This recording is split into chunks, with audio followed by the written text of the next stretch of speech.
Our next speaker, I see him standing in the back, Mark Bruner. Are you ready to come on up? Mark Bruner is the Republican Yolo County Chairman, and he's president of the CRP County Chairs Association. A few minutes.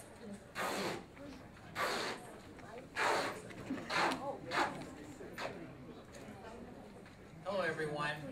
I'm so glad to see. Oh, thank you. This is my visual aid. So glad to see everyone so interested in water. You know, I learned when I first started thinking about water, which was in school, I learned a really important thing, and that is that water is more valuable than gold. And the first time I heard that, I was a little shocked because the person who told me that was the #1 water law expert in the country. So I figured he should know what he's talking about. I'm just a student, what do I know? But it still sounded a little off kilter. I thought, well, maybe he's getting a little old or something. But I learned he's exactly right. Water is more important than gold, is more valuable than gold. There's just more of it. So we've learned to sort of assume that there's a lot of water. So we turn our spigot on, it's always there. We don't think about it. We need it to live. We want clean water. Okay, we go about our jobs. And next thing, well, when the water gets turned off and the spigot gets closed down, everybody starts paying attention. And you all are testimony to that, and that's a great thing. I live in the Delta. So I don't know how many other folks live in the Delta here. I'm a little uniquely situated because the Delta is the water transfer station from north to south. If you've followed water at all, you may have noticed that the water in the south part of the valley is pretty much used up, and by the time it gets to the Delta, it's generally a dry river stream. It used to be flowing, and the salmon folks are real excited about that, and I understand that. But now it's generally dry except in flood years. The fact of the matter is that the north part of the state supplies the vast majority of water to the south part of the state. And it goes through these two massive pumps. These two massive pumps down by Tracy, one operated by the feds, one operated by the state. They're called the Tracy pumps, pretty original name. And they pump 15,000 CFS per, that's their capacity, CFS. Anybody know what that is? Cubic feet per second. There you go, CFS, that's a lot. So if anybody knows the Sacramento River at regular flow, that's about 15,000 cubic feet per second. That's a lot of water. That's a lot of water. So what do we have? We have things were going along sort of okay, and then we have somebody in Fresno that now is a household name, Oliver Wanger. And Wanger. Thank you. I'm not from Fresno. I didn't know the exact nuance there. Thank you. I think it's Wank. Judge Wanger. Did I say that correctly? Wanger. See, you wrote things wrong the first time for the Ranger with the W. We'll just call him Oliver. Right on. So Oliver was the subject of onslaught by suits by the environmental folks. Let's call them the environmental folks. So they convinced him to squeeze off that water. Now everybody's at attention, and we're all here. That's really the bottom line. There's the smelt, there's the salmon, there's this and there's that. A little bit of background on me. I don't just live in the Delta. I'm the president of a cooperative of folks in the North Delta, a few hundred folks called North Delta Cares. We meet twice a month, the second and the fourth Mondays of every single month. We used to meet at 6 a.m. in the morning because mostly we have farmers and they got to get out and do farming, right? They can't sit around and debate water policies, not their drill, but they do need water to live. So we met at 6 a.m. Now we meet at 6 p.m. I've gotten to know all the, it seems like the major players on a first name basis. It's very incredible. I wanted to show you in my probably 30 seconds left here something you may not see somewhere else, and that's a map. And I know it won't project to the back of the room, but this is, you've all heard about the canals.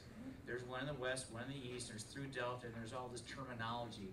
The bottom line is the governor believes that running water around the Delta, bypassing the transfer station, and putting a bunch of money into the Delta is the way to go. We say, stop the phone. You take the water away from the in-Delta folks, right? The people who are most impacted by everything that's going on. The farmers lose their water. That's very important. We lose our water, and we have the canals that go through our backyards, almost my personal backyard, but not quite, unless they change the alignment. That could happen. And we have restoration areas where they're building big fish ponds. But the bottom line to all this is they really don't know. They really do not know exactly what consequences will occur by these proposals. So they have a principle called adaptive management, which means, hey, we're going to have this big report. We're going to comply with CEQA and NEPA. NEPA is the federal side of the State Environmental Quality Act. But that'll be a starting point. But we don't know what's going to happen, so we're going to apply the principle of adaptive management, which allows us to do anything different that we want as new information comes along. And we're saying, wait a minute, that's not good government, right? You can't build a canal and then say 5 years later, oops, I'm sorry, that didn't turn out to be the best thing. We don't think that's right. No, no, no. We're saying, wait a minute, those are our backyards you're drilling into, plowing up, and putting canals into. So we're saying stop. Our proposal is, and what we support is to continue the flow of the river, use the existing water courses, move water to the south. We're not saying don't send water south, because our friends, our farmers to the south need water. They need it big time, as was illustrated earlier today. Use the existing canals, use the existing waterways, keep the existing fish pathways intact. I just want to try to, Dave, thank you. I hope you can see this in the back. So this is, just to give you a visual, this is the California Delta. And I maps and figures and all that, but this Stockton is over here to give you an orientation. Sacramento's here. The Bay Area is here. You can see the bay start to develop over in this side. Interstate 5 runs right here. This is Interstate 5 going up to Sacramento. The canal that is being proposed is this dark, this is called a study area. We're fighting temporary TEPs, temporary entry permits, now by the hundreds. Every single parcel they want to come in, they want to study. By the way, let me add a footnote. We found out that when the state comes along and the federal government comes along and says, we want to come and study your land, we want to see what's going on, sign this little agreement, we're ready to go. And everybody says, okay, I want to be a friend, I want to be helpful, I want to be a good citizen, right? There's nothing wrong with that. But we found out that when they come on, they catalog information about your land. And so if you're a farmer and you have habitat that supports a giant garter snake or a frog or something else, that goes into a data bank. And so if you want to rotate your crop, right? Because sometimes crops, some are more lucrative than others, they're a business, that's what they do in the land. And you change your crop and somebody calls you in anonymously, says, well, now that giant garter snake habitat, maybe we never even found a garter snake there, it doesn't matter, it does not matter. But because the habitat is gone, as you change from maybe a row crop to a permanent crop, sorry, you can't do it anymore. So we say, well, we think that's not a good government, right? Respectfully, that's a bad idea. So we say no to the temporary entry permit. Now the government eventually will win because they have eminent domain, some other powers that are kind of nifty that they can trot out. But so that's I want to start with that side. I'm sorry, I'm getting cut off. This is the canal over here. This is the river system, and these are the pumps. So I just want to show you that, so you see a little bit about what's going on in a visual format. Thank you very much for your time.